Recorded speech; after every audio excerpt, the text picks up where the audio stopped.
তুমি তো চাকরিটা পাইছো, অথচ আমার জন্য কিছুই করলা না। কি করবো তোমার জন্য? মানে আমি তো তোমার কাছে এতটুকু এক্সপেক্ট করতেই পারি যে তুমি আমাকে নিয়ে শপিং এ যাবা, আমাকে দামি একটা কিছু গিফট করবা, রাইট? হ্যাঁ, ঘুরে দিলাম না। মাত্র 1400 টাকার একটা ঘড়ি। আমার স্যালারি কত? 18,000 টাকা। ঘুরির দাম তো কত? 1400।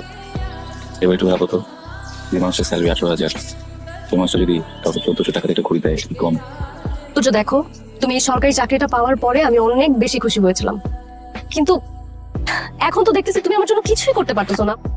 আর বিয়ের আগেই তুমি এত বাবা মায়ের সাইড টানতেছো, বাবা মায়ের জন্য এত কিছু করতেছো, বিয়ের পরে তুমি কি করবা? কি বলতেছো তুমি? বাবা মা কোথেকে আসলো? এতটুকু একটা স্যালারি পাই, তোমার কি মনে হচ্ছে যে এটা দিয়ে বাবা মার জন্য প্রাসাদ বানাচ্ছে?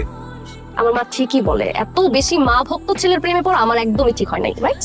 যখন 18,000 থেকে 1,00,000 টাকায় যাবে, তখন তুমি আমাকে বিয়ের কথা বলবে, ওকে? গভর্নমেন্ট জব, স্কেল আছে।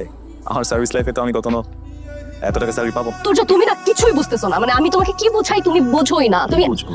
18,000 টাকা বেতনে চাকরি করো তো কি হয়েছে, তুমি গভর্নমেন্ট জব করো, তুড়ি দিয়ে তুমি 18 লাখ টাকা বের করতে পারবে প্রতি মাসে। হোয়াটস রং? বুঝতেছো না, আমাকে বুঝতেছো না, ভ্যালুস বুঝতেছো না, পারিবারিক শিক্ষা বুঝতেছো না। তো যে তুমি আমাকে বুঝতেছো না, আর আমিও তোমাকে বোঝাইতে পারতেছি না, হ্যাঁ? আর আমি তোমাকে আর বুঝাইতেও চাই না।